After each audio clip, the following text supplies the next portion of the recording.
ఆయాసించకుండా మీరు మెలకువగలిగి ప్రార్థించుడి అన్నారు. ఎందుకు ఆ మాట? మనం ఏ విషయంగా చీకటి అంధకారంలోకి వెళ్ళిపోతామో కూడా దేవుడికి ముందే తెలుసండి. అంతే కదా, తల్లిదండ్రులుగా బిడ్డల గురించి తెలీదా?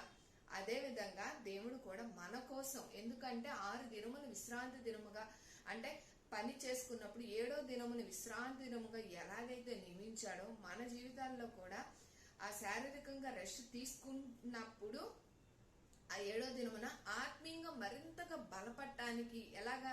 దేవుడిచ్చిన మాటల ద్వారా. ఆయన మాటల్లోనే జీవం ఉందండి. ఆమేన్. ఎందుకో తెలుసా అండి? జీవం గల దేవుడు, సజీవ గల దేవుడు. ఆయన ఏమై ఉన్నాడు? ఈ లోకానికి వెలుగై ఉన్నాడు. ఆ వెలుగు ఎలా ఉంటుంది? వెలుగున్న చోట చీకటి ఉంటుందా? ఉండదు.